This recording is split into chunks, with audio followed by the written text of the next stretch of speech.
પાવાગઢથી વડાપ્રધાન નરેન્દ્રભાઈ મોદીને લાઈવ નિહાળીશું। માતાને મળ્યા બાદ માતાજીને મળવા મોદી પહોંચ્યા પાવાગઢ। પૂજા અર્ચન બાદ વડાપ્રધાનના હસ્તે ધ્વજારોહણ થશે।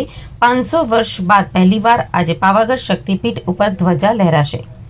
વડાપ્રધાન નરેન્દ્રભાઈ મોદી આજે સવારે માતા હીરાબેનને મળ્યા બાદ પંચમહાલ જિલ્લાના સુપ્રસિદ્ધ યાત્રાધામ પાવાગઢની મુલાકાતે પહોંચ્યા છે, જ્યાં શાસ્ત્રોક્ત વિધિનુસાર પૂજા અર્ચન કર્યા બાદ પાવાગઢ મંદિરમાં વડાપ્રધાનના હસ્તે ધ્વજારોહણ થશે।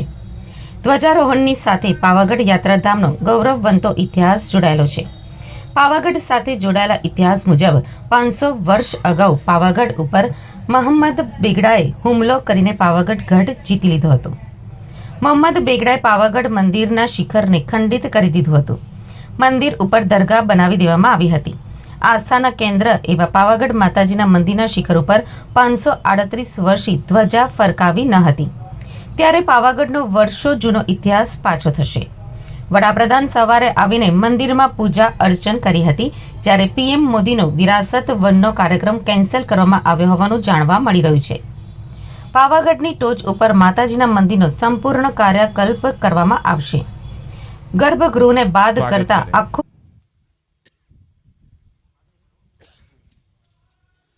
मात की माननीय प्रधानमंत्रीનું સ્વાગત થઈ રહ્યું છે। માતાજીની છબી શ્રીયંત્ર પણ માતાજીનું સ્વરૂપ છે। શ્રીયંત્ર માનનીય વડાપ્રધાનશ્રીને અર્પણ થઈ રહ્યું છે। ચાંદીનું શ્રીયંત્ર છે। હવે સમગ્ર ટ્રસ્ટી મંડળ, જે પાવાગઢનું ટ્રસ્ટી મંડળ છે, એ ફૂલ હારથી આદરણીય વડાપ્રધાનશ્રીનું સન્માન કરશે। બધા જે ટ્રસ્ટીઓ છે એ સ્વાગત માટે જોડાય। ટ્રસ્ટી હા મુખ્ય નહીં, પહેલા પ્રધાનમંત્રીનું થઈ જાય ને બધું, પછી સીએમને લઈએ, પછી જ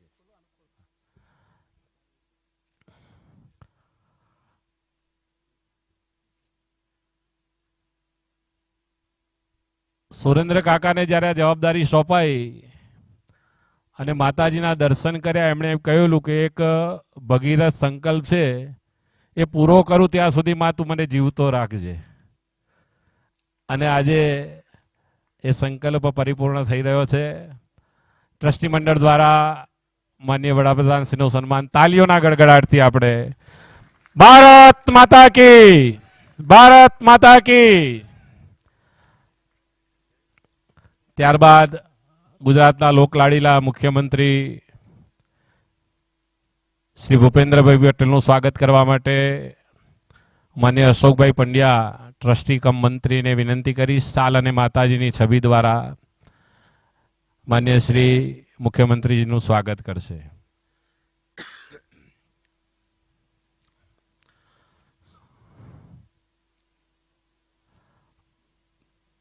ત્યાર પછી કેબિનેટ મંત્રી યાત્રાધામ વિકાસ બોર્ડનો જેમને હવાલો છે એવા પૂર્ણેશભાઈ મોદીનું પણ અહીંયા સ્વાગત કરવામાં આવશે। મેં કહ્યું ને કે આજનો જે દિવસ છે એની તાસીર અલગ છે, કારણ કે ઉંબરાવાળી માતા અને ડુંગરાવાળી માં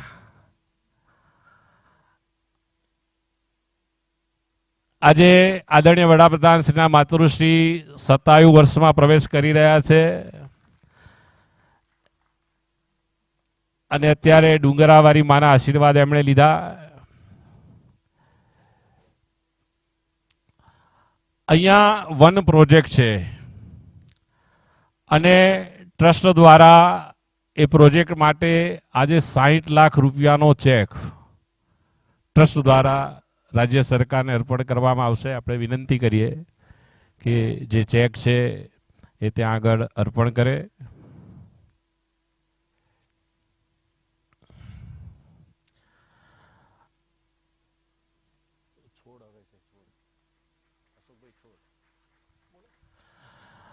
પર્યાવરણનું જતન આપણે સૌ કરીએ છીએ। વડના વૃક્ષનો છોડ એ વૃક્ષનો છોડ અર્પણ કરવામાં આવશે. વડલો છે ને એ વિશ્વાસનું પ્રતીક માનવામાં આવે છે અને એ આજે માનનીય મુખ્યમંત્રીશ્રીને પર્યાવરણના જતન માટે અર્પણ કરવામાં આવે છે. આ પ્રસંગે આપણે આ ટ્રસ્ટના પ્રમુખ આદરણીય સુરેન્દ્રભાઈ પટેલને વિનંતી કરીએ કે સ્વાગત પ્રવચન કરે.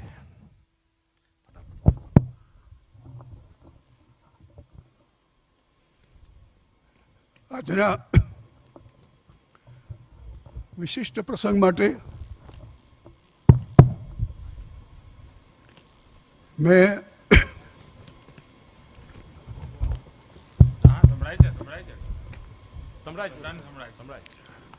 માતાજીના ઉપાસક,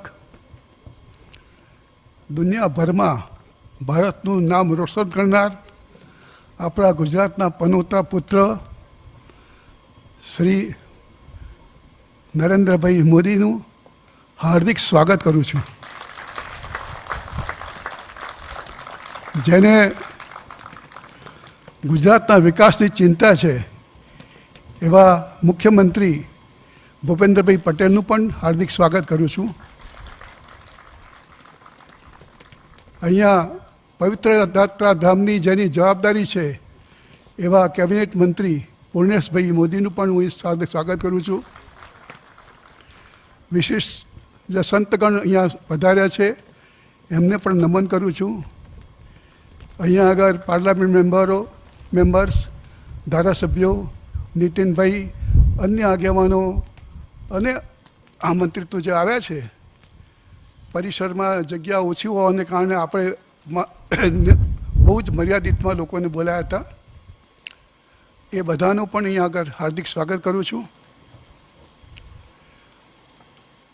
આ મંદિર બહુ જ વર્ષો જૂનું પુરાણું છે, શક્તિપીઠ છે. વર્ષે લગભગ 1.5 કરોડથી 2 કરોડ લોકો અહીંયા આગળ દર્શનાર્થે આવે છે. મંદિરનું પરિસર બહુ સાંકડું હતું, મંદિર પણ જીર્ણ થયેલ ગયું હતું. મંદિરમાં આવવાના જે પગથિયા જે હોય એ અનઇવન અને સ્ટીપ હતા, યાત્રિકોને બહુ તકલીફ પડે એવી હતી. પવિત્ર યાત્રાધામે આના પ્રોજેક્ટ હાથમાં લીધો. આપણે પગથિયા બધા રેગ્યુલર માચીથી અપર સ્ટેશન સુધીના 2200 અને પછી ઉપરના 500 પગથિયા પહોળા, વ્યવસ્થિત અને સરસ રીતે ઇઝીલી ચડી શકાય એ જાતના કર્યા. વચ્ચે વચ્ચે સુવિધાઓ કરી. દુધિયા તળાવ પાસે જેને કહે છે ગાર્ડનની વ્યવસ્થા કરી. માચી ચોક પણ થોડી વ્યવસ્થા કરી છે. આનો લગભગ 125 કરોડનો ખર્ચો થયો છે. એમાં પવિત્ર યાત્રાધામનું 70% કોન્ટ્રીબ્યુશન છે અને 30% કોન્ટ્રીબ્યુશન્સ ટ્રસ્ટનું છે. છેલ્લે હમણાં જે પૂર્ણેન્દુભાઈએ મને સંદેશો આપ્યો તે પ્રમાણે અઠવાડિયા પહેલાં જ માચીનું પણ વિસ્તૃતીકરણ કરવાનું, ત્યાં આગળ પણ પાર્કિંગની સુવિધા કરવાની, અન્ય સુવિધા માટે 38 કરોડ રૂપિયાનું ઓલરેડી બજેટ ફાળવ્યું છે. આ મંદિર ટોટલી ટ્રસ્ટના ખર્ચે થયું છે. લગભગ 12 કરોડ રૂપિયાનો ખર્ચ થયો છે. મંદિરની સાથે સાથે બીજું પણ કરવાનું જે નક્કી કર્યું હતું ટ્રસ્ટે એ પ્રમાણે અહીંયા આગળ જેમ વાત થઈ એ પ્રમાણે પર્યાવરણને ધ્યાનમાં રાખી આખા ડુંગરમાં કેવી રીતે જેને કહે છે ને ગ્રીન થાય એની ચિંતા કરવા માટે ટ્રસ્ટ ફોરેસ્ટ ડિપાર્ટમેન્ટને દર વર્ષે 5 વર્ષ સુધી 1 કરોડ રૂપિયા આપશે. એટલે કુલ 5 કરોડ રૂપિયા આપે છે. અમે પહેલાં 25 લાખનો ચેક આપ્યો હતો, અત્યારે 60 લાખનો ચેક આપ્યો છે. દુધિયા તળાવ પાસે અન્નક્ષેત્ર 500 લોકો જમી શકે એ જાતનું અન્નક્ષેત્ર અને એની ઉપર યાત્રીઓ રાત્રિ રોકાણ કરી શકે એવી પણ વ્યવસ્થા કરવાની છે. એનું પણ કામકાજ ઓલરેડી શરૂ થઈ રહ્યું છે. આ ડુંગરની નીચે પરિક્રમા થઈ જાય એવો પ્રયોગ જેને કહે છે પરિક્રમા કરો એવો રૂટ પણ અમે કરી રહ્યા છીએ. 500 પગથિયા છે એટલે તકલીફ થાય છે ઘણા લોકોને. એટલા માટે છાસિયા તળાવથી ઉપર સીધું પરિસરમાં ઉપર સીધું ઉપર અવાય એ પ્રમાણે 2 લિફ્ટ 20 પેસેન્જરની એનું પણ આયોજન છે. એ પણ ટૂંક સમયમાં શરૂ કરવાના છે. સેકન્ડ રોપવે પણ જેને કહે છે ને ઓલરેડી એનું આયોજન છે. આમ વિવિધ બધી વધારે વ્યવસ્થા થઈ શકે યાત્રાળુઓને સગવડ પડે એ પ્રમાણે ચિંતા સતત કરીએ છીએ અને કરી રહ્યા છીએ. અગત્યનું માતાજીનો ગોખ જો જૂનો હતો એ એક્ઝિટ રાખી મૂકી છે, એમાં કોઈ ફેરફાર નથી કર્યો. એ સિવાય બાકીનું બધું જ તમે જોઈ શકો છો કે બધું જ નવેસર થયું છે પર્વત પર કરવાને કારણે. અને આવું માતાજીનો ગોખ રાખીને કરવા માટેનું અને યાત્રિકોના દર્શન બંધ ના થાય એ જાતનું બાંધકામ કર્યું છે. એમાં આખું પરિસરનો જે વિકાસ થયો છે એના માટે પવિત્ર યાત્રાધામનો મોટો સહકાર મળ્યો છે અમને. અમારા આર્કિટેક્ટ જયેશભાઈ પારેખ, સોમપુરા આશીષભાઈ, ધીરેનભાઈ, વિરેન્દ્રભાઈ, પરેશભાઈ પટેલ અને આ લોકોની સખત મહેનત, અમારા ટ્રસ્ટી મંડળનો સહકાર અને અહીંયા જે છે એ લોકોના પણ સહકારથી અને વિશેષ માત્ર ને માત્ર માતાજીની અસીમ કૃપાથી આ થઈ શક્યું છે. એનો અમને આનંદ છે. ફરીવાર આપ સૌનું સ્વાગત કરું છું, હર્ષની લાગણી પૂરું છું અને આવી ને આવી આપણા બધા લોકોના જેને કહે છે ને શુભેચ્છા રહેશે એવી પ્રાર્થના કરી વિવરું છું. અસ્તુ. ખૂબ ખૂબ આભાર કાકા. હવે આપણે ગુજરાતના લોકલાડીલા મુખ્યમંત્રી માન્ય શ્રી ભૂપેન્દ્રભાઈ પટેલને વિનંતી કરીએ કે ઉદ્બોધન કરે.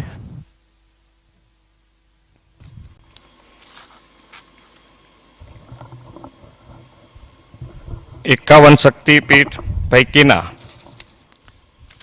પવિત્ર યાત્રાધામ પાવાગઢના આંગણે આયોજિત નવનિર્મિત સુવર્ણ શિખરે ઐતિહાસિક ધ્વજારોહણ તેમજ વિવિધ વિકાસ કાર્યોના લોકાર્પણના શુભ અવસરે આપણી સૌની વચ્ચે ઉપસ્થિત શક્તિ ઉપાસનાના પરમ આરાધક તેમજ દેશના તપસ્વી અને યશસ્વી વડાપ્રધાન આદરણીય શ્રી નરેન્દ્રભાઈ મોદી સાહેબ, રાજ્યના પ્રવાસન વાહન વ્યવહાર તથા માર્ગ મકાન મંત્રી શ્રી પૂર્ણેશભાઈ મોદી, શ્રી કાલિકા માતાજી ટેમ્પલ ટ્રસ્ટના અધ્યક્ષ શ્રી સુરેન્દ્ર કાકા, ઉપસ્થિત સૌ સાંસદશ્રીઓ, ધારાસભ્યશ્રીઓ, પરમ આદરણીય સંતો મહંતોના ચરણોમાં વંદન, શ્રી કાલિકા માતાજી ટ્રસ્ટના સૌ ટ્રસ્ટીશ્રીઓ, દાતાશ્રીઓ તેમજ ઉપસ્થિત સૌ મારી ભક્તો, ભાઈઓ અને બહેનો, પ્રેસ મીડિયાના મિત્રો, સૌને મારા નમસ્કાર. પ્રાચીન ઐતિહાસિક તીર્થધામ પાવાગઢનો આજે આધુનિક ઓપ સાથે વિકાસ થયો છે. દેશના યશસ્વી વડાપ્રધાન અને શક્તિની ભક્તિના પરમ ઉપાસક આદરણીય શ્રી નરેન્દ્રભાઈના હસ્તે આ વિકાસ કામોની ભેટ પાવાગઢ ધામને અર્પણ થઈ રહી છે.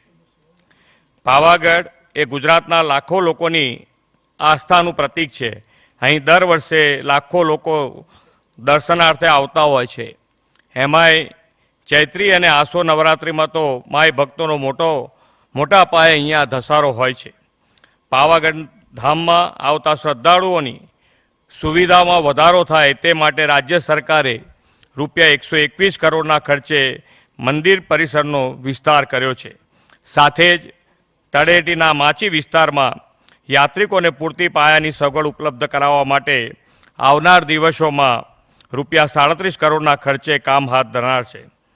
ગુજરાતમાં આદરણીય શ્રી નરેન્દ્રભાઈના માર્ગદર્શનમાં પ્રવાસન પ્રવૃત્તિને ખૂબ વેગ મળ્યો છે. ગુજરાતની પવિત્ર ભૂમિ પર અનેક પ્રતિષ્ઠિત દેવસ્થાનો છે. તેના કારણે આજે પિલગ્રિમેજ ટુરિઝમનો રાજ્યમાં મોટા પાયે વિકાસ થયો છે. જ્યારે પ્રવાસીઓની સંખ્યા વધે ત્યારે તેને અનુકૂળ સગવડતાઓ યુક્ત સ્વચ્છ અને સુંદર યાત્રાધામો હોય તે પણ જરૂરી છે. રાજ્ય સરકાર યાત્રિકોની પ્રાર્થના અને પર્યટન બંને સુગમ બને તે માટે સતત પ્રયત્નશીલ છે. આના પરિણામે ગુજરાતના યાત્રાધામો ભવ્ય બની રહ્યા છે. વડાપ્રધાન શ્રી દ્વારા યાત્રાધામના વિકાસ માટે શરૂ કરવામાં આવેલી ભારત સરકારની પ્રસાદ યોજનામાં દ્વારકા, સોમનાથ અને અંબાજીનો સમાવેશ કરતા આ યાત્રાધામોના વિકાસને વધુ વેગ મળ્યો છે. સોમનાથ દર્શને આવતા પ્રવાસીઓ માટે આધુનિક સગવડતાવાળા સર્કિટ હાઉસનું નિર્માણ કરવામાં આવ્યું છે. તાજેતરમાં તેનું લોકાર્પણ માન્ય વડાપ્રધાનશ્રીના હસ્તે થયું છે. અંબાજીમાં સુવર્ણજડિત મંદિરની સાથે 51 શક્તિપીઠ પરિક્રમા પથ તૈયાર થતાં યાત્રિકોને એક જ સ્થળે 51 શક્તિપીઠના દર્શનનો લાભ મળતો થયો છે. ₹61 કરોડના ખર્ચે નિર્માણ થયેલા આ પરિક્રમા પથ અને લાઇટ એન્ડ સાઉન્ડ શો શરૂ થતાં યાત્રાળુઓની સંખ્યામાં મોટો વધારો જોવા મળ્યો છે. પહેલાં દર વર્ષે જ્યારે 75,000 શ્રદ્ધાળુઓ આવતા ત્યારે માત્ર 3 જ મહિનામાં 1.5 લાખ શ્રદ્ધાળુઓએ આનો લાભ લીધો છે. આદરણીય વડાપ્રધાનશ્રીની પ્રેરણાથી માધવપુરા ગેટના પવિત્ર મેળાનું રાજ્યમાં દર વર્ષે ભારત સરકાર દ્વારા આયોજન થાય છે. પૂર્વોત્તર ભારત અને પશ્ચિમ ભારતના સાંસ્કૃતિક અનુબંધનને ઉજાગર કરતા માધવપુરાના આ વર્ષના મેળાનું ઉદ્ઘાટન આદરણીય રાષ્ટ્રપતિ શ્રી રામનાથ કોવિંદજી દ્વારા કરવામાં આવ્યું હતું. આ મેળા દ્વારા રાજ્યના પ્રવાસનને વેગ મળવાની સાથે એક ભારત શ્રેષ્ઠ ભારતની વડાપ્રધાનશ્રીની નેમ પણ સાકાર થાય છે. આપણે જાણીએ છીએ કે ચાંપાનેરને પણ વર્લ્ડ હેરિટેજ સાઇટનો દરજ્જો મળ્યો છે. અહીં દુનિયાભરમાંથી પ્રવાસીઓ આવે છે. અહીં આવતા પ્રવાસીઓને વધુ સારી સુવિધા મળે તે માટે આ વર્ષના બજેટમાં ₹20 કરોડની જોગવાઈ પણ કરી છે. વડાપ્રધાનશ્રીના દિશા દર્શનમાં સરકારે યાત્રાધામોને સુયોજિત વિકાસ કર્યો છે. હવે આપણી જવાબદારી પણ વધે છે. આ સુવિધાઓનો વિવેકપૂર્વક ઉપયોગ થાય, યાત્રાધામ પરિસર સ્વચ્છ રહે તે આપણા પર નિર્ભર છે. આદરણીય વડાપ્રધાન શ્રી નરેન્દ્રભાઈ મોદીએ મન કી બાત કાર્યક્રમમાં દેશના નાગરિકોને અપીલ કરી હતી કે આપણી નજીકના મંદિરો અને પવિત્ર સ્થળોની સાફ સફાઈનું ધ્યાન રાખીએ. આપણે સૌ આજે અહીંથી સંકલ્પબદ્ધ થઈએ કે આપણે ગુજરાતના તમામ યાત્રાધામોને સ્વચ્છ રાખવામાં પોતાનું યોગદાન આપીશું. મહાકાળી માતાના કૃપા આશીષ ગુજરાત પર અવિરત વરસતા રહે અને ગુજરાત વિકાસની રાહે આગળ ને આગળ વધતું રહે એ જ માતાના ચરણોમાં પ્રાર્થના કરી વિરમું છું. જય માતાજી, ભારત માતા કી જય, વંદે માતરમ, જય જય ગરવી ગુજરાત. ખૂબ ખૂબ આભાર મુખ્યમંત્રી શ્રી. આપણે જેને સાંભળવા માટે આતુર છીએ એવા ગુજરાતના પનોતા પુત્ર, ભારત માતાના સપૂત, યશસ્વી વડાપ્રધાન માન્ય શ્રી નરેન્દ્રભાઈને વિનંતી કરું કે આપણને આવીને ઉદ્બોધન કરે. ભારત માતા કી, ભારત માતા કી.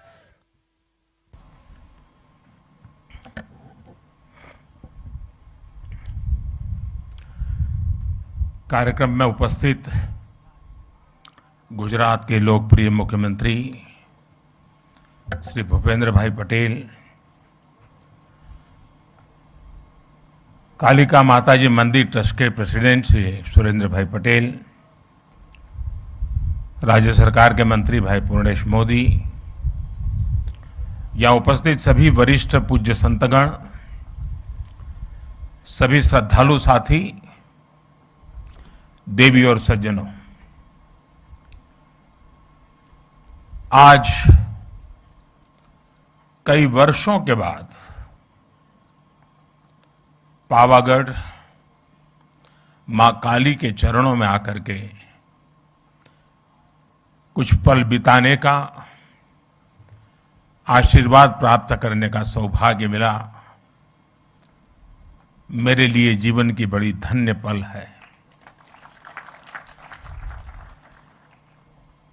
सपना जब संकल्प बन जाता है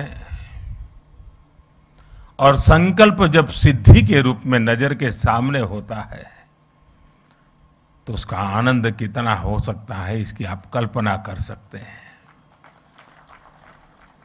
आज का ये पल मेरे अंतर मन को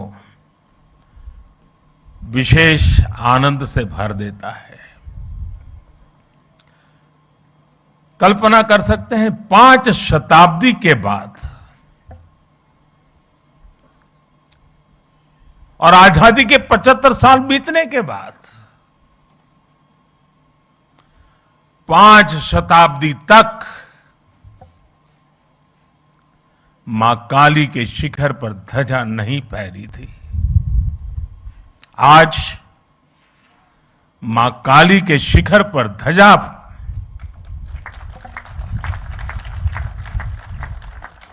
ये पल हमें प्रेरणा देती है, ऊर्जा देती है और हमारी महान परंपरा और संस्कृति के प्रति समर्पित भाव से जीने के लिए हमें प्रेरित करती है। आज से कुछ ही दिन बाद इसी महीने के अंत में गुप्त नवरात्रि शुरू हो रही है। गुप्त नवरात्रि से ठीक पहले पावागढ़ में मां काली का ये शक्तिपीठ महाकाली मंदिर अपने भव्य और दिव्य स्वरूप में हमारे सामने है। शक्ति और साधना की यही विशेषता होती है।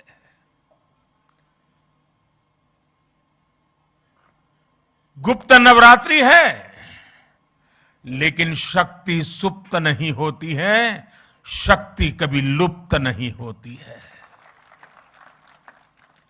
जब श्रद्धा, साधना और तपस्या फलीभूत होते हैं तो शक्ति अपने पूर्ण वैभव के साथ प्रकट हो जाती है। पावागढ़ में महाकाली के आशीर्वाद से हम गुजरात और भारत की उसी शक्ति का प्राकट्य देख रहे हैं। आज सदियों बाद महाकाली का ये मंदिर अपने विशाल स्वरूप में हमारे सामने हमारे मस्तक को भी ऊंचा कर देता है।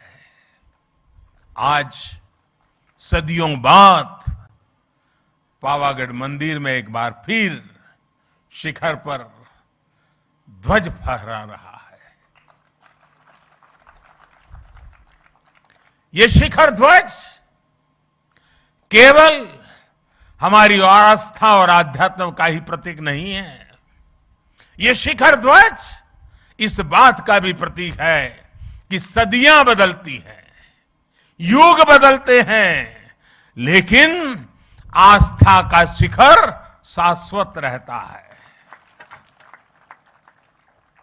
भाई और बहनों, अयोध्या में आकर आपने देखा होगा भव्य राम मंदिर आकार ले रहा है।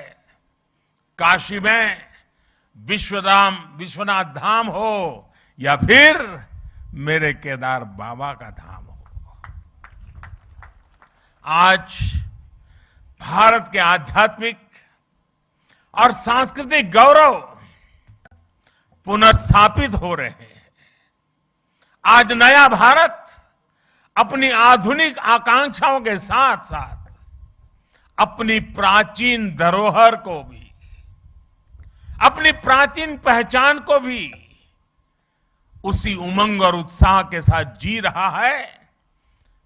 हर भारतीय उस पर गर्व कर रहा है। हमारा ये आध्यात्मिक स्थल हमारी श्रद्धा के साथ साथ नई संभावनाओं के भी स्रोत बन रहे हैं। पावागढ़ में मां काली का मंदिर का पुनर्निर्माण हमारी इसी गौरव यात्रा का एक हिस्सा है। मैं इस अवसर पर मां महाकाली के चरणों में नमन करते हुए आप सभी को हृदय से बहुत बहुत बधाई देता हूं। आज का यह अवसर सबका साथ, सबका विश्वास और सबका प्रयास का भी प्रतीक है। साथियों, अभी मुझे मां काली मंदिर में ध्वजारोहण और पूजन अर्चन का सौभाग्य मिला है। मां काली के दर्शन करते समय मैं सोच रहा था कि आज मां काली के चरणों में आकर क्या मांगू। मां काली का आशीर्वाद लेकर इतिहास गवाह है। स्वामी विवेकानंद जी मां काली के आशीर्वाद लेकर के जन सेवा से प्रभु सेवा में लीन हो गए थे। मां मुझे भी आशीर्वाद दे कि मैं और अधिक ऊर्जा के साथ और अधिक त्याग और समर्पण के साथ देश के जन जन का सेवक बनकर उनकी सेवा करता रहूं। मेरा जो भी सामर्थ्य है, मेरे जीवन में जो भी कुछ पुण्य है, वो मैं देश की माताओं बहनों के कल्याण के लिए, देश के लिए समर्पित करता रहूं। गर्वी गुजरात इस समय इस गर्वी गुजरात की धरती से, मां काली के चरणों से मैं देश की आजादी के अमृत महोत्सव का भी स्मरण करता हूं। साथियों, गुजरात ने जितना योगदान देश की आजादी की लड़ाई में दिया है, उतना ही योगदान देश के विकास में भी दिया है। गर्वी गुजरात भारत के गर्व और शान का पर्याय है। गुजरात ने भारत के व्यापार का भी नेतृत्व किया और भारत के आध्यात्मता का भी उसे संरक्षित करने का पूरा प्रयास किया। सदियों के संघर्ष के बाद जब भारत आजाद हुआ तो हम गुलामी और अत्याचार के घावों से भरे हुए थे। हमारे सामने उस अपने अस्तित्व को फिर से खड़ा करने की चुनौती, उसको लेकर के हम खड़े थे, लड़े थे।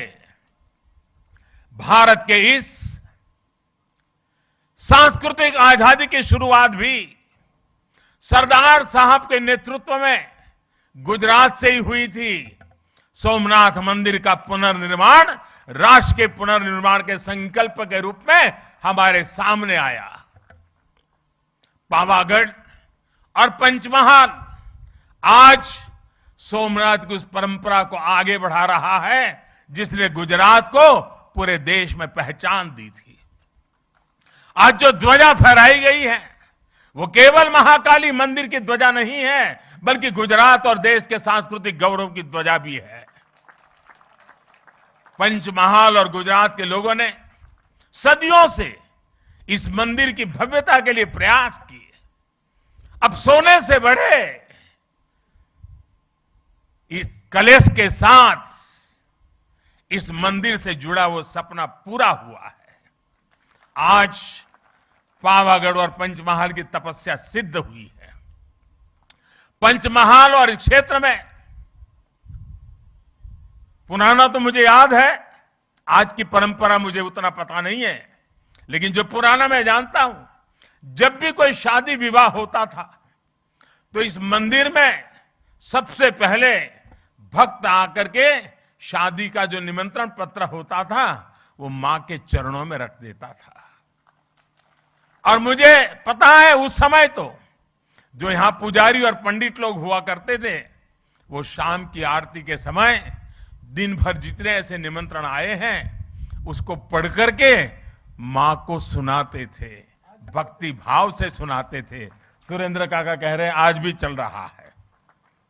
बाद में आशीर्वाद में माता की तरफ से मंदिर से जिन्होंने निमंत्रण भेजा है उसे उपहार भी जाता है। कितना बड़ा सौभाग्य। और परंपरा लंबे अरसे से चली आ रही है, लेकिन माता ने इस बार हम सबको आज सबसे बड़ा उपहार दिया है। माता के दरबार का कायाकल्प और ध्वजारोहण मैं समझता हूं हम भक्तों के लिए, शक्ति उपासकों के लिए इससे बड़ा उपहार क्या हो सकता है। और मां के आशीर्वाद के बिना यह संभव भी कहां हो सकता है। यहां श्री काली का मंदिर को लेकर जो कार्य हुए हैं उसमें एक खास बात और है। महाकाली मंदिर का इतना भव्य स्वरूप दिया गया, लेकिन इस पूरे काम में गर्भगृह में मूल स्वरूप अक्षुण्ण रखा गया। इसे सेवा यज्ञ में गुजरात सरकार, पवित्र तीर्थ यात्रा विकास बोर्ड और ट्रस्ट के लोगों ने मिलकर काम किया। मुझे बताया गया कि मंदिर परिषद की पूरी परिक्रमा के लिए, अभी सुरेंद्र भाई बता रहे थे, दूधिया तालाब और छासिया तालाब को जोड़ने वाला एक परिक्रमा पथ भी तैयार किया जाएगा। यज्ञशाला, भोजनशाला, पर्यटकों के लिए भक्त निवास और छासिया झील से माताजी के मंदिर तक लिफ्ट जैसी सुविधाएं, इसका निर्माण भी किया जाएगा। साथ ही माची के पास अतिथि गृह और मल्टी लेवल पार्किंग का निर्माण भी होगा। पहले यहां पहुंचने के लिए श्रद्धालुओं को कई घंटे लग जाते थे। सीढ़ियों से चढ़ना, यात्रा की थकावट, कठिनाइयों से गुजरना पड़ता था। पहले सीढ़ियां भी कैसी थी, जो पहले आए हैं उनको पता है, उसको सीढ़ी कह सके कि न कह सके, ये हाल था। लेकिन आज वो भी रचना अच्छी हो गई है। अब मंदिर तक पहुंचने के लिए अच्छे पत्थर से अच्छी सीढ़ियां बनाई गई है। सीढ़ियां की ऊंचाई भी ज्यादा नहीं है, बराबर हिसाब से रखा है ताकि चढ़ने वाले को दिक्कत ना हो। पहले मंदिर परिषद में 2 दर्जन लोग भी एक साथ नहीं पहुंच पाते थे। आज 100 से भी ज्यादा लोग एक साथ यहां आ सकते हैं, पूजा अर्चन कर सकते हैं। भीड़ का दबाव कम हुआ है तो यात्रियों के लिए सुरक्षा भी बढ़ी है। मंदिर परिषद के विस्तार से भगदड़ जैसी घटनाओं से भी बचा जा सके, और हमें निरंतर जागरूक रहना ही पड़ता है इसी जगह पे। और अब तो इसके बाद शायद यात्रियों की संख्या बढ़ जाएगी, हमें उन सारी व्यवस्थाओं की चिंता करते रहना पड़ेगा। और मैं अभी से सभी काली भक्तों से प्रार्थना करता हूं कि अनुशासन का पालन करना होगा, क्योंकि कठिन जगह है, कोई हादसा न हो जाए। पहले कई बार हादसे होते थे, बड़ी चिंता सताती थी, लेकिन माँ के आशीर्वाद से फिर गाड़ी चल पड़ती थी। मैं चाहूँगा हम उस अनुशासन का भी पालन करेंगे, क्योंकि कठिन स्थान है, ऊंचा स्थान है, कठिनाइयों के बीच काम करना होता है। तो हम जितना अनुशासन का पालन करेंगे, यात्रा भी अच्छी होगी, माँ के आशीर्वाद भी प्राप्त होंगे। पहाड़ी के ऊपर जो दूधिया तालाब है, उसे भी डेवलप किया जा रहा है। इस तालाब के चारों तरफ एक परिक्रमा सर्कुलर पथ बनाया है। इससे भी लोगों को काफी आसानी हुई है। मां महाकाली के चरणों में आकर हमें बार बार उनके आशीर्वाद प्राप्त करने के लिए का मन स्वाभाविक रूप से होता है। लेकिन पहले पावागढ़ की यात्रा इतनी कठिन थी कि लोग कहते थे कि कम से कम जीवन में एक बार माता के दर्शन हो जाए। आज यहां बढ़ रही सुविधाओं ने मुश्किल दर्शनों को सुलभ कर दिया है। माताएं, बहनें, बुजुर्ग, बच्चे, युवा, दिव्यांग, हर कोई अब आसानी से मां के चरणों में आकर के अपने भक्ति का, मां के प्रसाद का सहज लाभ ले सकते हैं। अभी मैं खुद भी यहां पहुंचने के लिए टेक्नोलॉजी के माध्यम से आया, रोपवे के माध्यम से आया। रोपवे में न केवल ये यात्रा आसान की है, बल्कि रोपवे से पावागढ़ की अद्भुत जो खूबसूरती है उसका आनंद भी मिलता है। आज गुजरात में कई तीर्थ और पर्यटन स्थल ऐसे रोपवे से जुड़ रहे हैं। पावागढ़, सापुतारा, अंबाजी, गिरनार में रोपवे होने से लोगों का काफी सहूलियत मिल रही है। पावागढ़, मां अंबा और सोमनाथ, द्वारकेश की आशीर्वाद से ही गुजरात गरवी गुजरात बना है। गुजरात के महान कवि नर्मद ने गुजरात की सांस्कृतिक महिमा का वर्णन करते हुए लिखा है, उत्तर मामा अंबा मात, पूरब में काली मात, छे दक्षिण दिशा में करता रक्षा कुंतेश्वर महादेव ने सोमनाथ ने द्वारके से पश्चिम केरा देव छे सहाय मां साक्षात जय जय गरवी गुजरात। आज गुजरात की यही पहचान आसमान छू रही है। कवि नर्मद ने गरवी गुजरात की पहचान के रूप में जिन सांस्कृतिक केंद्रों का नाम लिया है, आज वो सभी तीर्थ एक नई विकास यात्रा पर आगे बढ़ रहे हैं। आस्था के साथ साथ तीर्थों और मंदिरों के विकास में आधुनिक तकनीक का इस्तेमाल किया जा रहा है। सभी तीर्थों पर यात्री सुविधाओं का विकास किया गया है। गुजरात के तीर्थों में अब दिव्यता भी है, शांति भी है, समाधान भी है, संतोष भी है, और इससे बड़ा सुख क्या हो सकता है। अगर माता के ही मंदिरों की बात करें, शक्ति के सामर्थ्य की बात करें, तो हम गुजरात के लोग इतने भाग्यवान रहे हैं। और मां शक्ति की पूजा करने वाले भक्तों के लिए गुजरात में तो पूरा एक शक्ति चक्र है, एक शक्ति रक्षा चक्र है। गुजरात का रक्षा कवच के रूप में वो काम कर रहा है। गुजरात के अलग अलग क्षेत्रों में विराजमान शक्ति रूपेण माताएं गुजरात का निरंतर आशीर्वाद देती हैं और गुजरात की रक्षा करती है।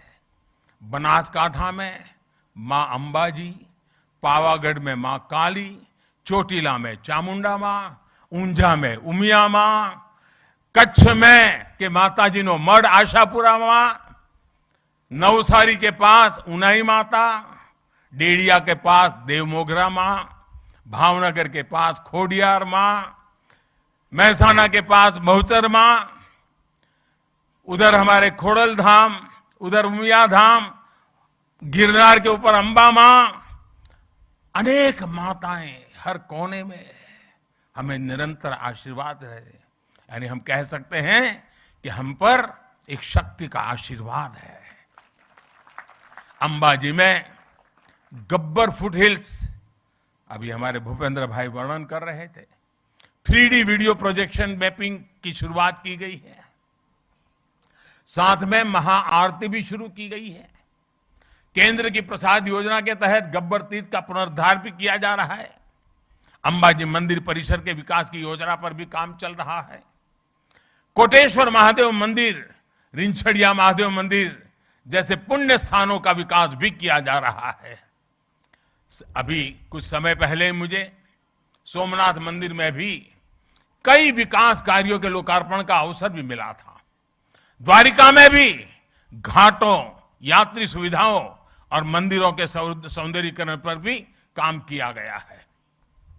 पंचमहाल के लोगों से मेरा आग्रह होगा, बाहर से जो भी श्रद्धालु यहां दर्शन करने आए, उनको आप अपने राज्य के इन सभी स्थानों पर जाने के लिए जरूर कहिएगा। माधोपुर में जहां भगवान श्री कृष्ण और रुक्मणी का विवाह हुआ था, वहां रुक्मणी मंदिर का पुनर्विकास भी किया जाएगा। अभी अप्रैल के महीने में, जैसा भूपेंद्र भाई ने बताया, हमारे राष्ट्रपति जी ने माधवपुर गेट मेले का उद्घाटन करके वो स्वयं यहां आए थे। तीर्थों का ये विकास केवल आस्था के विकास का विषय तक से ही सीमित नहीं है, बल्कि हमारे तीर्थ समाज की गतिशीलता और राष्ट्र की एकजुटता के भी एक बड़े महत्वपूर्ण जीवंत प्रतीक है। इन तीर्थों और मंदिरों में आने वाले श्रद्धालु अपने साथ कई नए अवसर भी लेकर आते हैं। किसी भी क्षेत्र में पर्यटन बढ़ता है तो रोजगार भी बढ़ता है, इंफ्रास्ट्रक्चर का भी विकास होता है। हमारे तीर्थ यात्रियों को स्थानीय संस्कृति से तो परिचित करवाते ही हैं, स्थानीय कला, कौशल, शिल्प का भी प्रचार प्रसार होता है। हम सभी इस बात के गवाह हैं।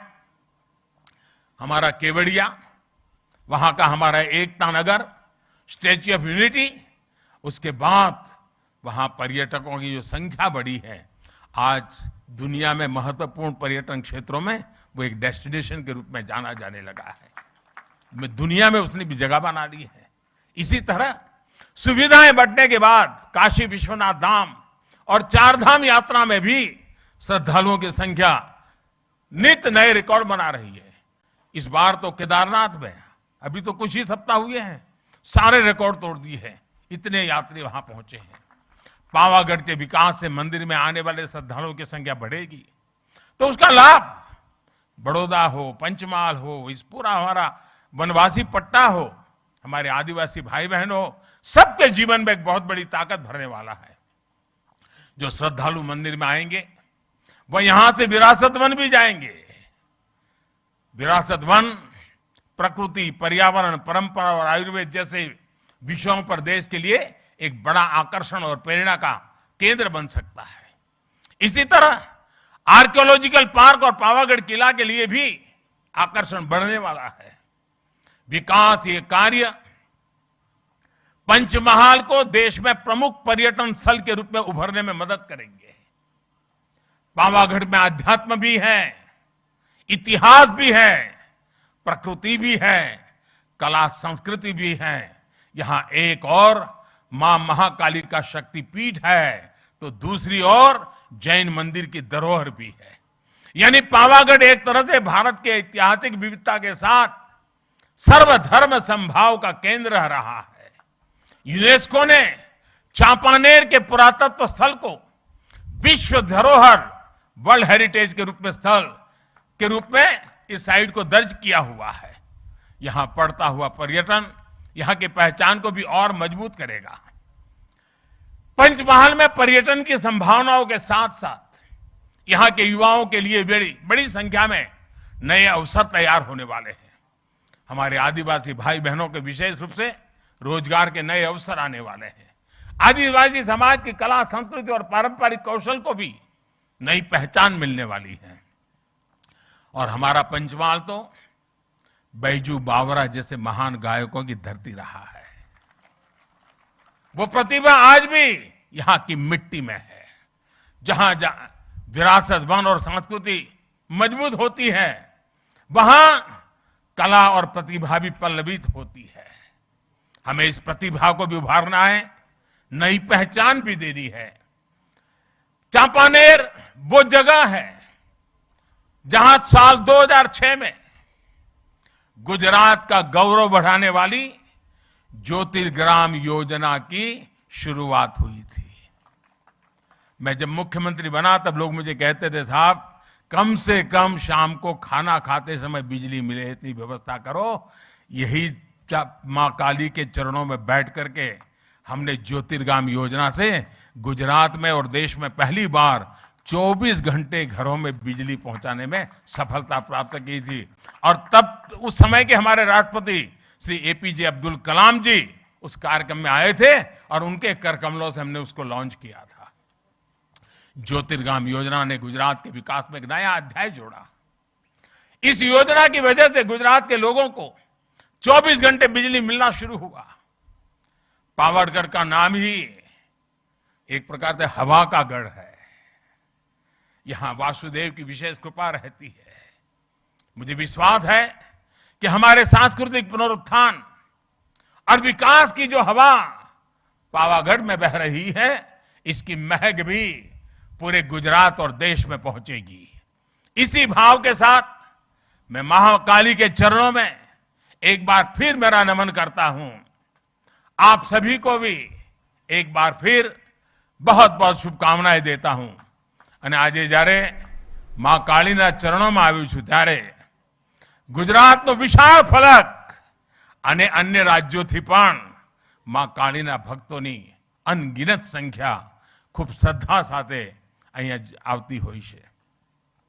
એ શ્રદ્ધાળુઓને પણ અનેક અનેક શુભકામનાઓ આપું છું, કારણ એમણે જે સપના જોયા હશે, એમના પૂર્વજોએ જે સપના જોયા હશે, એમના પૂર્વજો જે આશા સાથે આવતા હતા અને નિરાશ થઈને પાછા જતા હતા, આજે એમના સંતાનો એમના પૂર્વજોને પણ કહી શકશે કે આપે ભલે કષ્ટ વેઠ્યા હોય પણ હવે યુગ બદલાણો છે।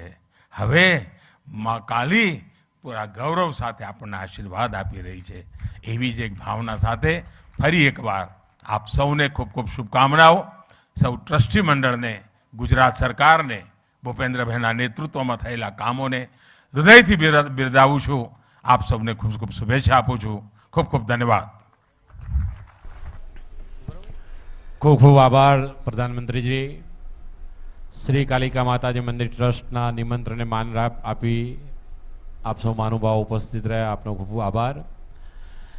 બીજી એક સૂચના કે પ્રધાનમંત્રી શ્રી અહીંયાથી વિદાય ન લે ત્યાં સુધી આપણે આપણી જગા નહીં છોડીએ.